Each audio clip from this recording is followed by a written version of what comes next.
vida das plantas. Distribuição Sinapse. Existe alguma forma de vida sem propósito?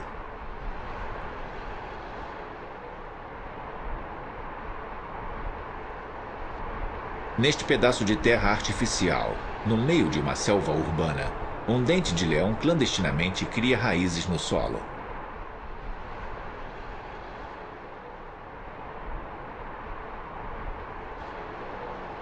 Apesar de quase ninguém o notar, o dente de leão floresce cheio de vida.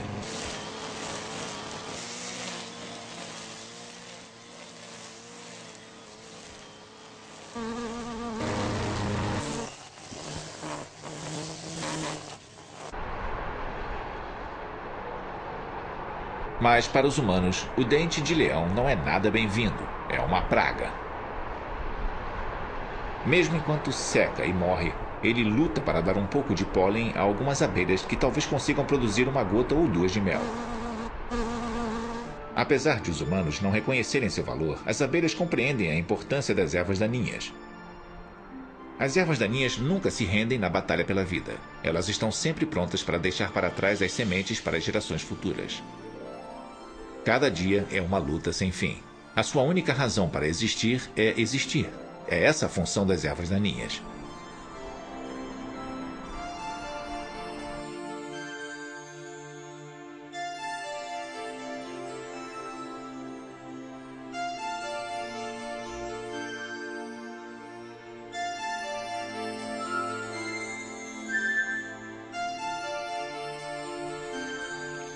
Estamos no início da primavera. Uma camada de gelo nos lembra que o frio ainda está aí.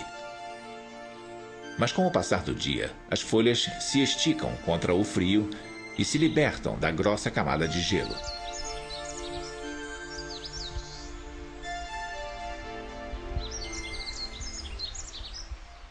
As ervas daninhas sentem a luz e o calor da primavera enquanto saúdam o sol quente.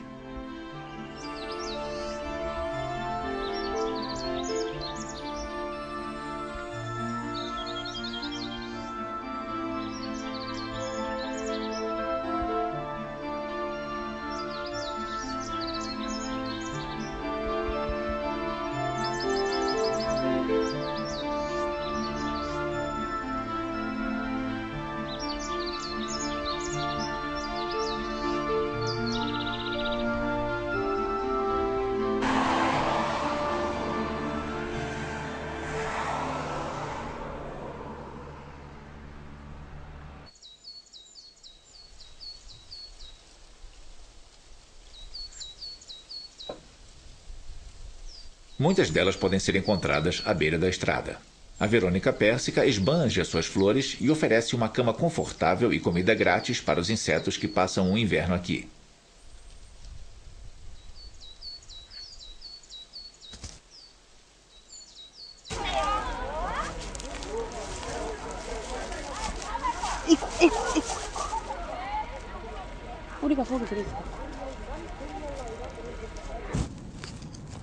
Alface, dente de leão, artemisia. Todos eles nascem com ou sem intervenção humana e são ótimos alimentos naturais. As vitaminas e minerais que eles oferecem fortalecem nosso sistema imunológico e previnem doenças.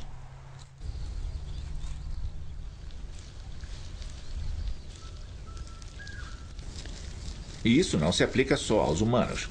O inseto que se alimenta da folha de uma única erva daninha não quer outra coisa nesse mundo.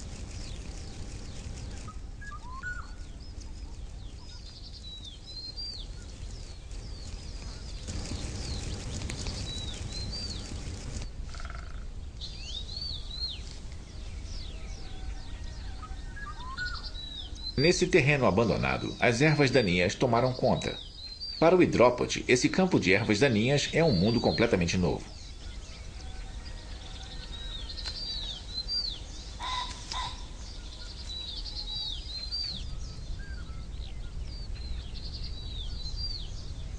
No outono passado, um grilo escolheu esta artemisia para colocar seus ovos e proteger sua prole dos predadores e do frio.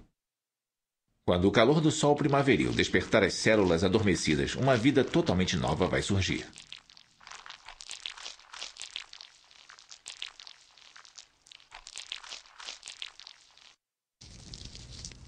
Em pouco tempo, a serenata dos grilos em busca de uma parceira preencherá esses campos.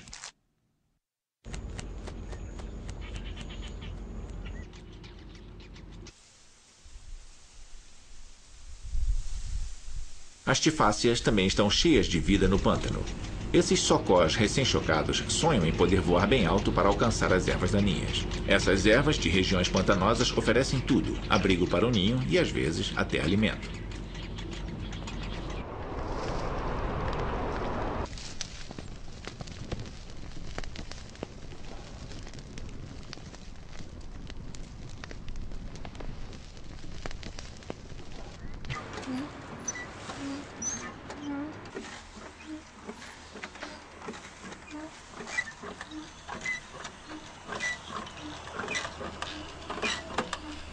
Mas, para os humanos, essas plantas não são bem-vindas. Elas são queimadas, pisoteadas e envenenadas.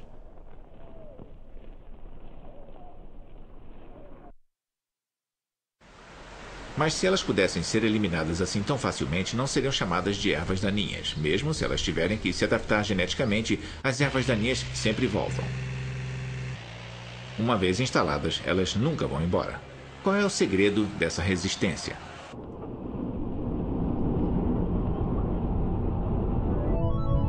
O segredo é um ataque surpresa.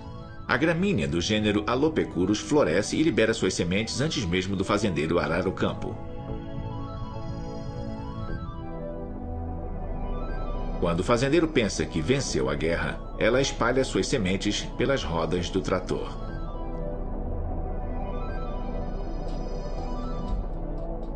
Essa não. Parece que o fazendeiro ajudou a planta a se proliferar ainda mais.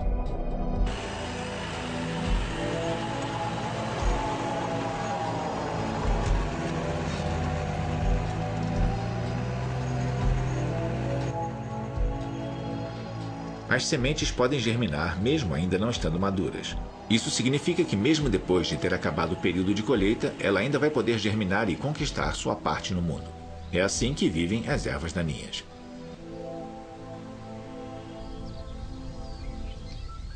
Se as flores das ervas daninhas fossem grandes e majestosas como essas, elas seriam colhidas e exibidas para que pudessem ser admiradas. Mas isso seria uma tragédia, pois a função natural delas no ecossistema estaria perdida, como acontece com as flores ornamentais. Então, por que as plantas florescem? Mas exatamente é para conservar a natureza através da reprodução, assim como os insetos.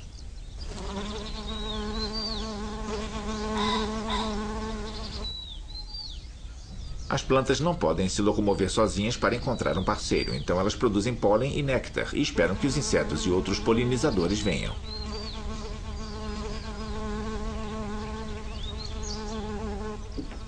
Quando os insetos, como as abelhas, carregam o pólen de uma flor para o estigma de outra flor, parte do pólen que carrega o germe masculino atinge o ovário da flor. O ovário incha e envolve a semente.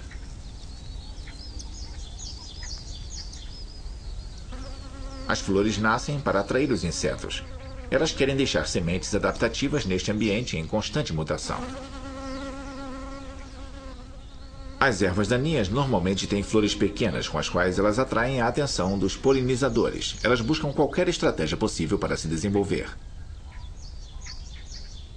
O dente de leão parece uma grande flor, mas na verdade são centenas de pequenas flores juntas para parecer uma só. As flores são pequenas, mas elas querem parecer grandes. É uma questão de necessidade.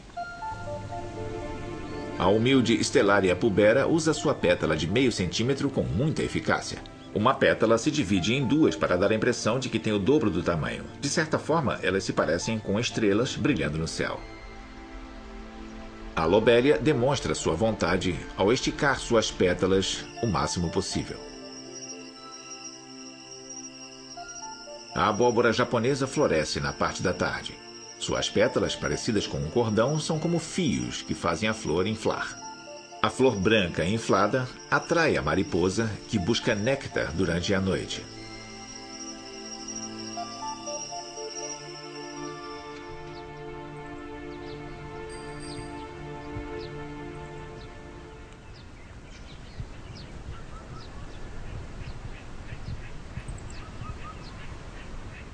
Os trevos possuem diversas pétalas na ponta de cada caule.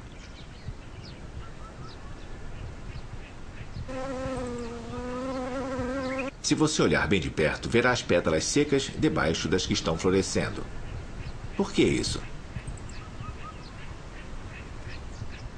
Normalmente, as pétalas caem depois da polinização, mas o trevo acumula essas pétalas usadas.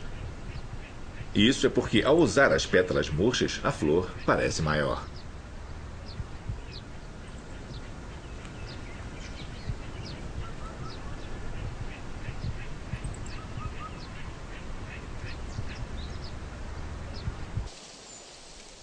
A erva de bicho possui sépalas cor-de-rosa em suas flores. Os botões e as flores murchas mantêm sua cor rosa para que tudo isso pareça uma grande flor.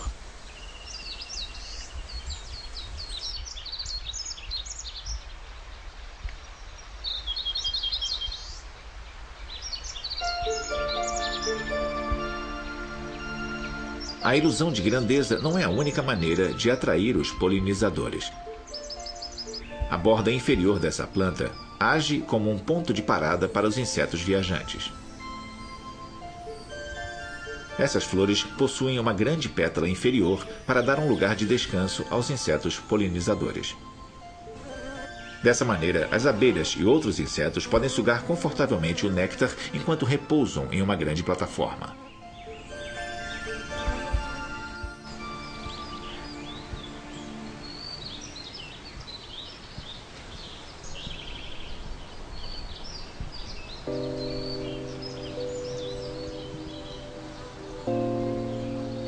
A trapoeraba possui apenas 2 pétalas, então ela procura fazer com que sua quantidade de pólen pareça maior. Este estame falso não contém pólen, é apenas uma isca para atrair mutucas em busca de pólen.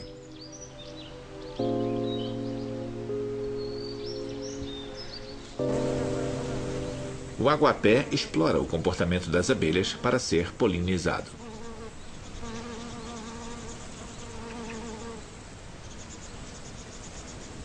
Próximo à armadilha de 5 estames falsos, há um estame e um pistilo que funcionam.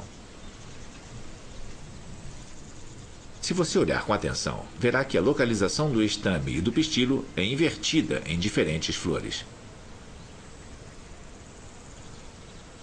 Na flor de cima, o pistilo fica do lado direito, enquanto na flor de baixo fica no esquerdo.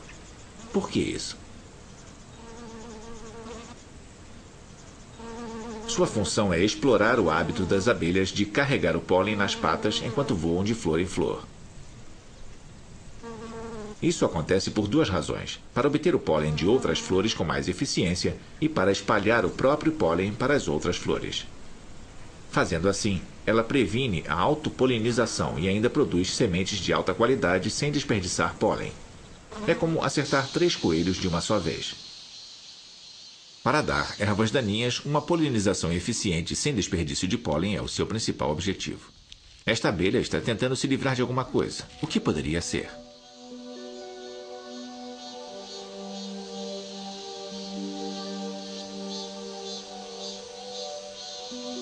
O algodoeiro silvestre não parece conter pólen.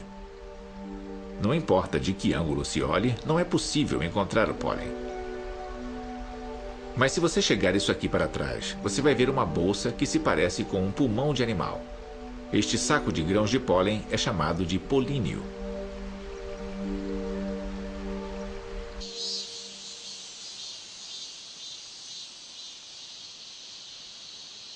O lado de fora do polínio é coberto de um muco viscoso para que o pólen grude na boca das abelhas que sugam o néctar.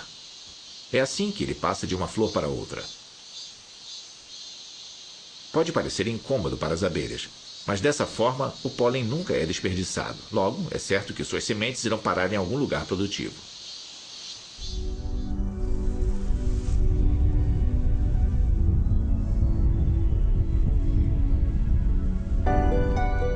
O interessante é que a maioria das ervas daninhas preferem o vento ao invés dos insetos quando se trata de polinização. Isso é porque são necessários muitos recursos e energia para produzir néctar, pétalas e um aroma atraente. Flores polinizadas pelo vento são mais altas, com suas hastes florais eretas. Para aproveitar o vento, elas produzem um pólen menor e mais leve. Os sacos de pólen dessa Humulus japonicus ficam pendurados em filamentos finos. Se a planta for sacudida o suficiente pelo vento, o pólen vai facilmente encontrar um pistilo em uma planta próxima. Flores polinizadas pelo vento não precisam atrair insetos, logo, elas não possuem pétalas. Sua estrutura é simples, com muitos estames cheios de pólen e um pistilo que se parece com uma pena.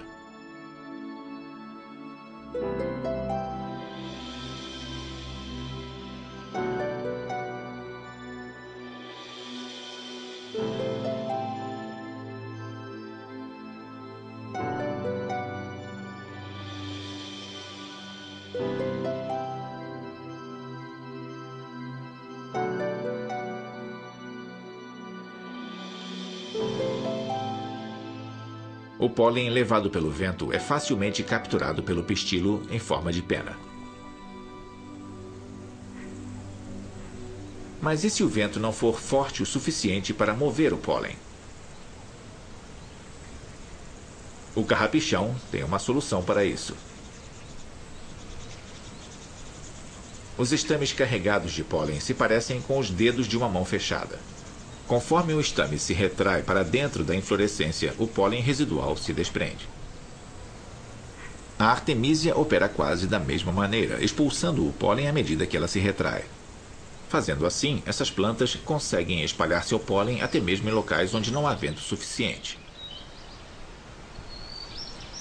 Esta gramínea leva uma vida pacata à beira de uma estrada. Ela tem apenas 10 centímetros de comprimento quando floresce, mas possui uma arma poderosa.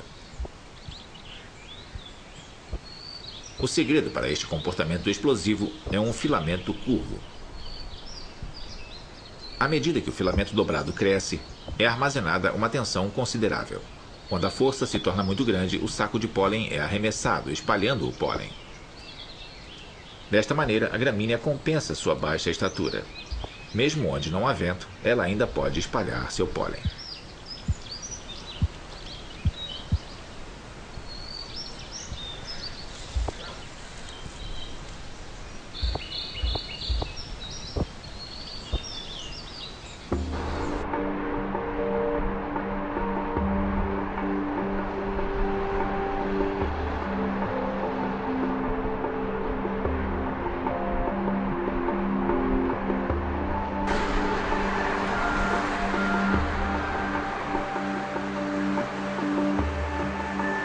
As ervas daninhas são capazes de expandir seu território para onde outras plantas não conseguiriam ir.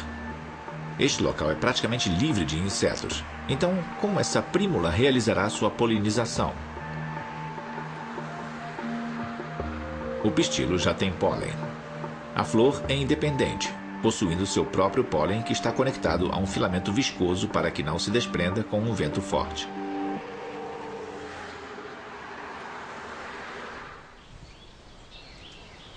A trapoeraba também é capaz de resolver seus problemas sem a ajuda de ninguém.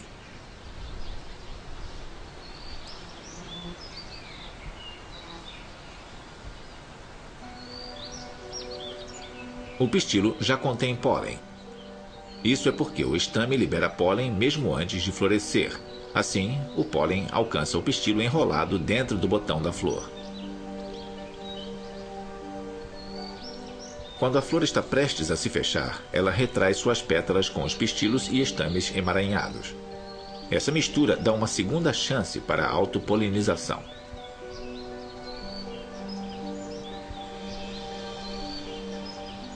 A autopolinização é uma importante estratégia reprodutiva para muitas ervas daninhas que se encontram vivendo em um ambiente desfavorável. A Ixeris stolonifera possui um pistilo e um estame no mesmo caule. Ao enrolar o pistilo, ela conduz a polinização.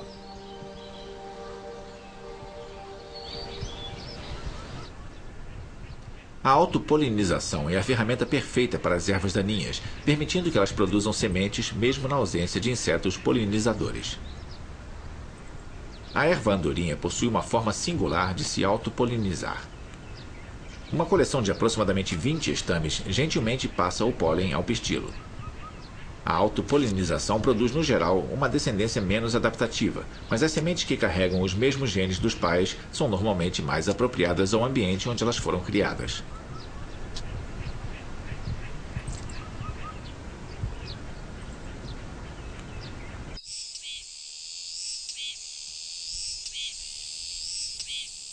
Os pesticidas mataram grande parte dos insetos. Essa flor aguarda em vão por um polinizador que nunca virá. Quando as pétalas estão prestes a se fechar, os 3 estames dividem seu pólen com o pistilo no centro.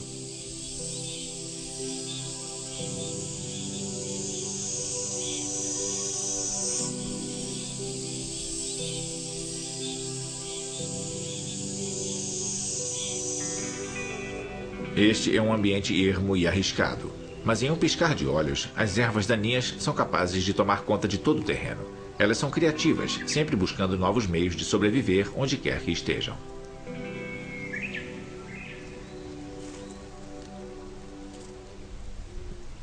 A Lembiate amplexicaulis realiza a polinização com a ajuda de insetos.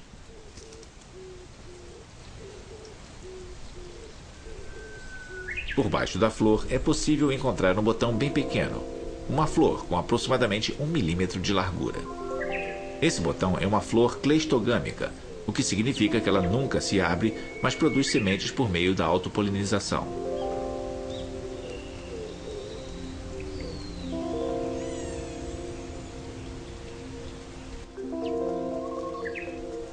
A violeta também possui uma estratégia secreta. Ela floresce no início da primavera. Mas depois que a temperatura atinge certo nível, ela para de florescer. Ela faz isso para conservar energia. Quando não floresce, ela concentra seus recursos para produzir sementes de qualidade. Isso não ajuda muito os insetos e priva o homem de sua beleza estética durante a maior parte do ano. Mas para a violeta, produzir sementes de qualidade é uma boa razão.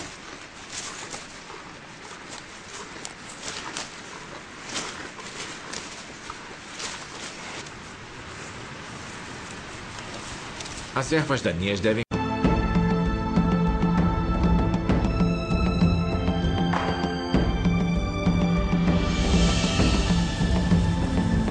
As sementes contêm o código genético de que precisam para sobreviver e até mesmo se desenvolver em lugares estéreis.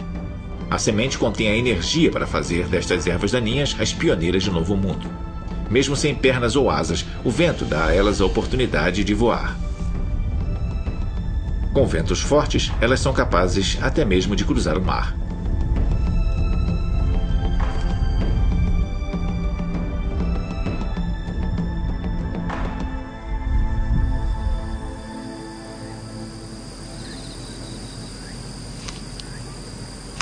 Para espalhar suas sementes o mais longe possível, as plantas usam até os homens. Suas farpas afiadas e sua seiva pegajosa as ajudam a aderir a praticamente qualquer coisa que entre em contato com elas.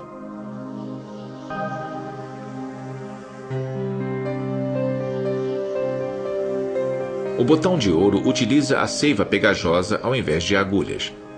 Ela produz uma camada de muco ao redor das sementes e aguarda por um transeunte que as levem para outro lugar. É uma semente paciente, esperando a hora e oportunidade certas para se mudar para outro lugar.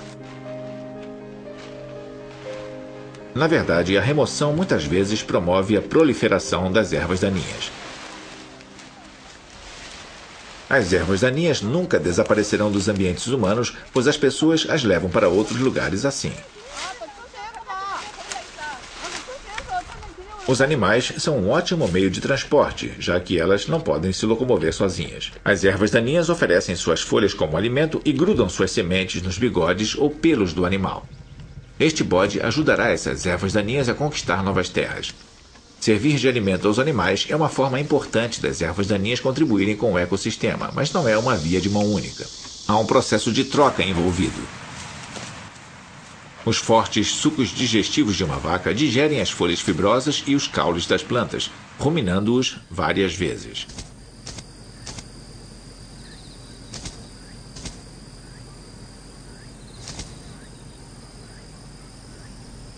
Mas essas sementes são uma exceção. Elas não são digeridas.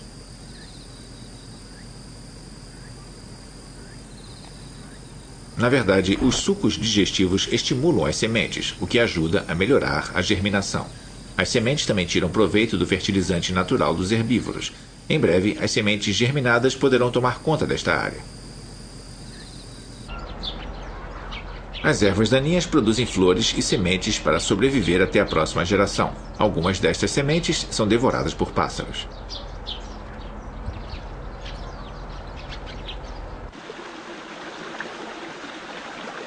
As sementes são ricas em amido, açúcares, proteína e gordura, então os pássaros podem tirar delas muita energia e nutrientes.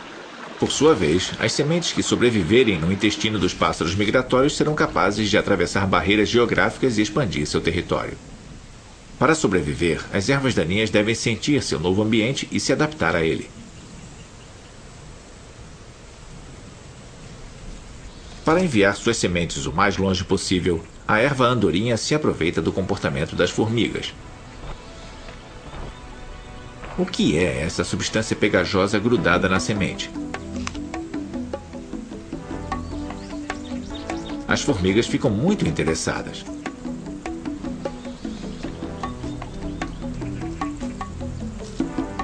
Elas provam esta gelatina branca grudada na semente.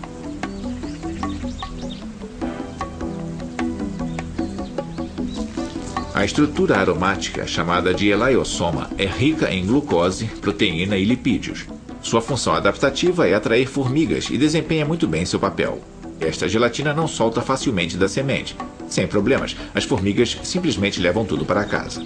Eventualmente, a semente não comestível será levada para o depósito de lixo das formigas, cumprindo assim com a missão da semente da erva andorinha.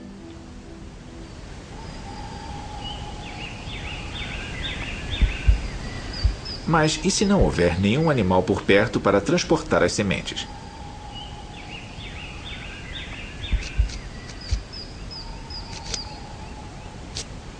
As oxálidas são capazes de espalhar suas sementes sozinhas.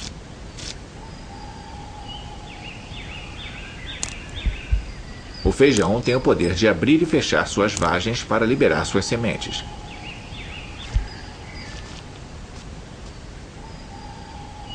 Mas a oxálida possui uma característica única que vai além.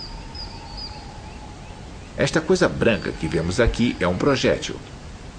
O ritmo da divisão celular dentro do projétil é mais rápido do que ocorre na superfície externa, provocando um aumento de pressão no interior.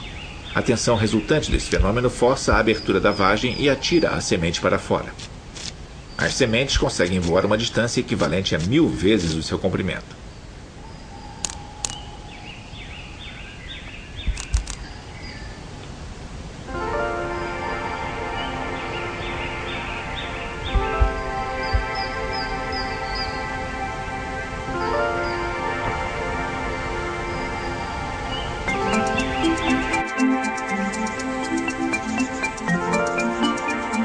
Quando uma semente aterrissa, ela aguarda o momento certo. Para saber qual é o momento certo de criar raízes, ela examina continuamente seu novo ambiente, buscando a combinação perfeita de temperatura, umidade e luz solar.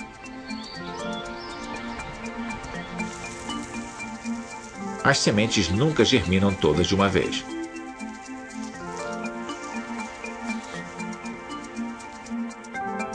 Em um mundo competitivo, onde há um balanço precário entre vida e morte, uma germinação em uníssono poderia significar um massacre botânico. Uma por uma e passo a passo, as sementes germinam para se preparar para a vida em um ambiente inesperado. É assim que as ervas daninhas sobrevivem.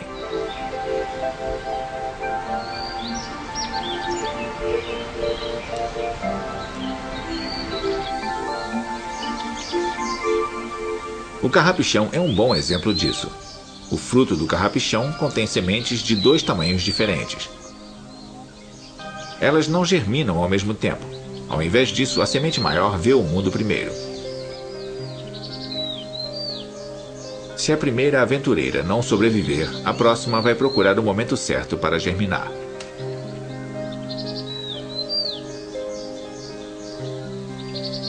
Este é um dos mecanismos que permitem que as ervas daninhas continuem tão resistentes e onipresentes.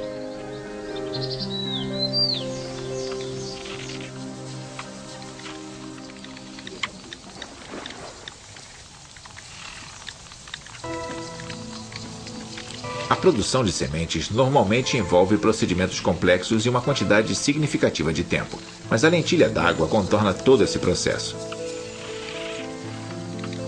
Aqui, um talo que funciona como caule e folha ao mesmo tempo pode se dividir e formar um novo talo. Os talos podem se dividir eternamente, em uma velocidade e quantidade impressionantes.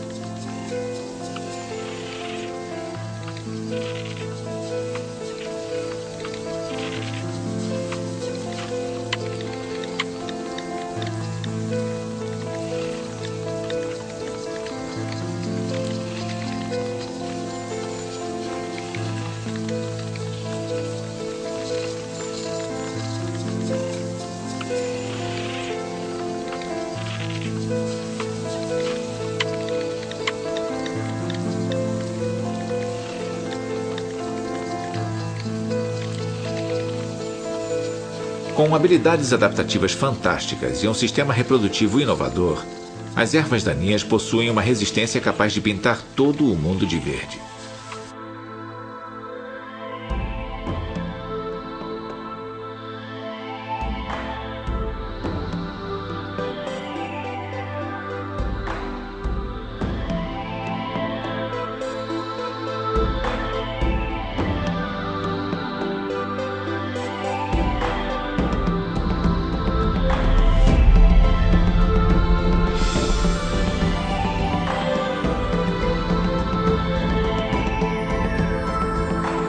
Não há lugar no mundo em que as ervas daninhas não consigam sobreviver, e elas nunca irão embora. A fonte dessa força de vida é a própria natureza.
Estas aves migratórias viajaram por milhares de quilômetros para escapar do frio.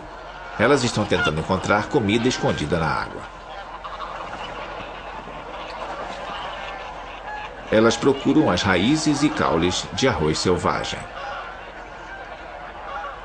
A raiz em si é cheia de nutrientes graças à fotossíntese e alimenta as aves migratórias durante todo o inverno.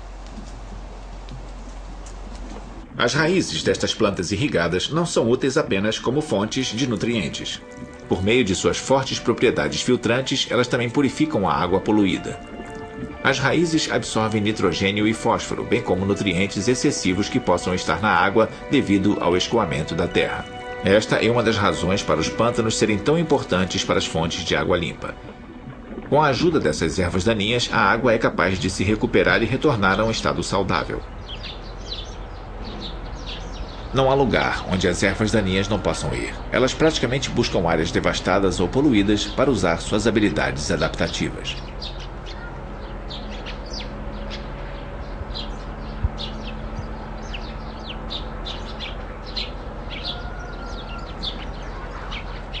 O uso abusivo de fertilizantes tornou esse pedaço de terra estéril. Nada mais cresce aqui. Mas as ervas daninhas são capazes de crescer mesmo nesta terra abandonada. Com o uso de proteínas especiais, as ervas daninhas absorvem os metais pesados do solo e são capazes de restaurar essa área poluída.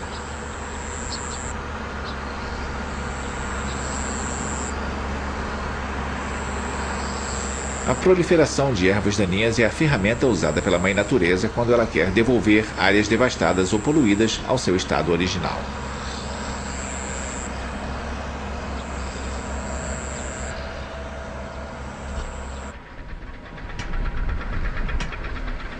Em um solo estéril como este, as ervas daninhas são as primeiras a chegar e criar raízes. Quanto mais árida e estéril estiver a terra, mais fortes e resilientes as ervas daninhas devem ser para salvar o solo. Raízes fortes trazem de volta o sopro da vida ao solo duro e seco. Elas absorvem e removem poluentes enquanto sugam os nutrientes das camadas mais profundas para as camadas mais superficiais do solo. Através da fotossíntese, elas expandem a energia potencial do ecossistema.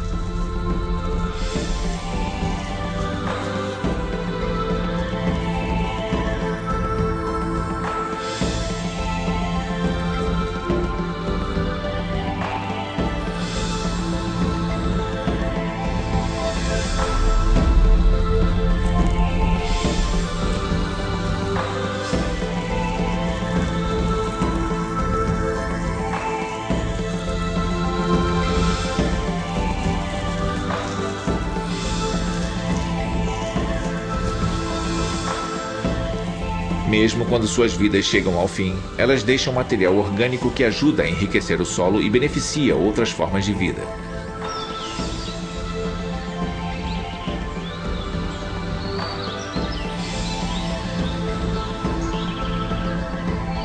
As ervas daninhas que crescem perto da colheita podem ser úteis, protegendo a camada mais superficial do solo, que poderia erodir facilmente, mantendo a temperatura e umidade e minimizando os danos causados por insetos nocivos. Elas ajudam o solo a respirar.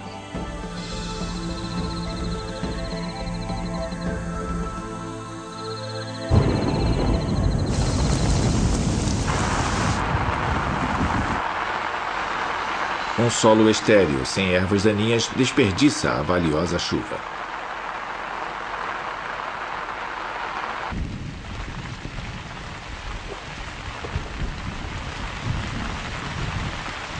Esta área coberta por um plástico também não aproveita a chuva.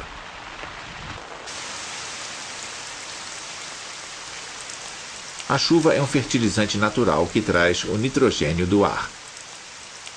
Quando administradas de maneira correta, as ervas daninhas podem conservar a chuva, ajudando a colheita a crescer com mais eficiência. Através das raízes mais profundas das ervas daninhas, pode ser mantido um reservatório de umidade da chuva. O vapor que sair das ervas daninhas enquanto trocam gases pode ajudar a manter a umidade e temperatura do ar. Elas absorvem dióxido de carbono e produzem oxigênio, dando vida ao reino animal.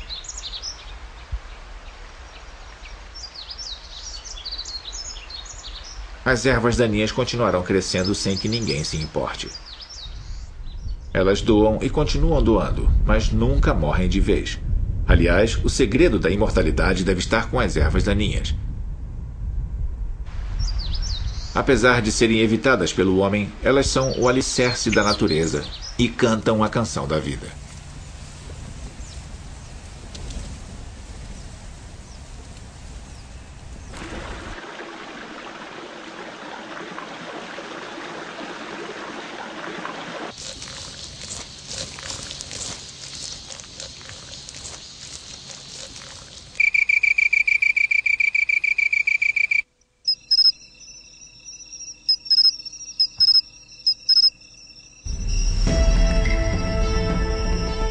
Elas nos mostram a vida secreta de um planeta verde. É através delas que podemos respirar na natureza e sobreviver neste mundo. A história delas é fantástica e delas depende o futuro.